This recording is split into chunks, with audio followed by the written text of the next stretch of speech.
this dish was invented.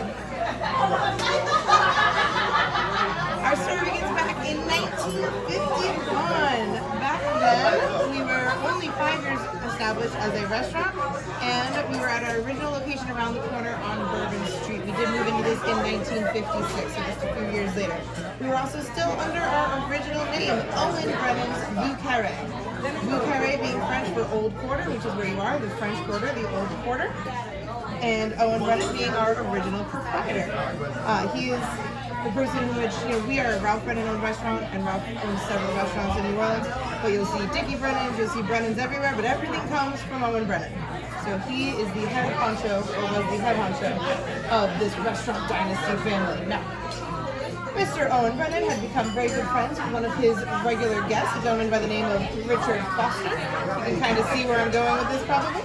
Richard Foster was a downtown businessman and had been elected to the position of French Quarter Crime Commissioner, which is essentially like the leader of the neighborhood watch. So it's not that political, but it is something that when they were celebrating, he invited all sorts of politicians, the mayor, pretty much a VIP who's who of the French Quarter, was all coming to a 200-person party being thrown at Owen Brennan in Mr. Foster's honor.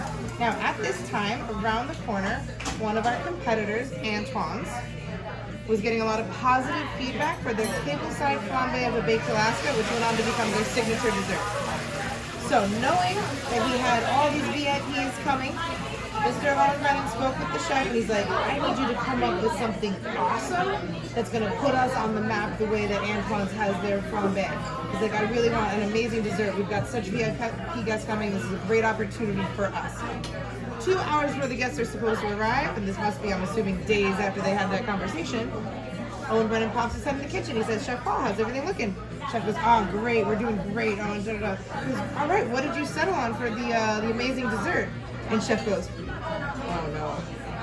Totally forgot about the conversation, didn't make any dessert, had nothing prepared, had no pastry chef scheduled to work that shift, so he had nobody that could help create a dessert. So at this point now, we're scrambling. And so Owen Brennan goes against the big guns, the problem solver, which is his kid sister, Miss Ella Brennan, who is his front of house manager.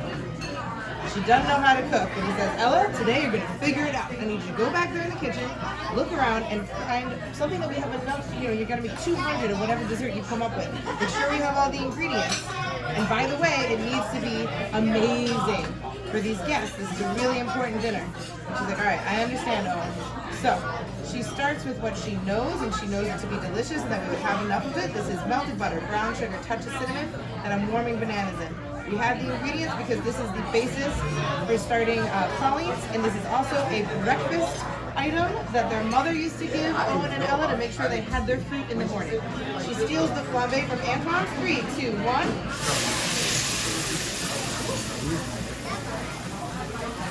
I wasn't sweating before, I am now. And so she's making good progress, knowing she's only got those 2 hours to pull this together. However, she hits a rut after those 2 ingredients and the concept of the tableside flambe. She knows that just a main and a sauce aren't a full dessert. So she's in the back of house, she's cutting 200 bananas in half.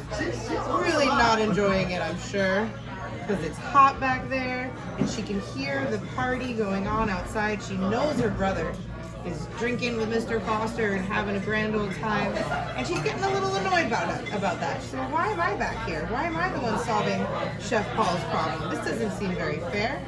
And so an idea forms in her mind that the best way to round out this dessert is with Owen's least favorite food, a food that he has actually banned from the kitchen, which is ice cream. It was the 50s, lots of diners and malt shops, and Owen Brennan just thought ice cream was a children's food, and he didn't want it in his fine dining establishment. So I was like, I'm going to show him how I feel. Plus also she knew ice cream was delicious, and it would make a great addition to the recipe. So Owen's enjoying the party so much that he never checks on her to see what she comes up with, and he discovers her prank exactly as you're discovering it right now, tableside, so he can't stop it. After all the guests leave, Owen expresses his displeasure. Ella, how dare you embarrass me like that and serve a children's dessert. First of all, that was what we used to eat for breakfast, and then you paired it with my least favorite part. What are you thinking? I told you we needed something special. She goes, I don't know, I feel like everybody really enjoyed it. I goes, no, I think we're ruined. I never want to see this lowbrow food in my fine dining establishment ever again. And that should have been the end of it. However, as you are about to discover, this dish is so delicious that everyone who attended the party couldn't stop talking about it. They told their friends, and even they kept coming back to Owen Brennan's establishment asking for the bananas made from Mr. Foster, and so it became our signature dish. Friends, where should I put this for the sharing? In front of her? In the front of her. Excellent. I'll get some side plates for you. We're just going to spoon it out. Oh, yeah, we're just going to spoon it out. Then enjoy.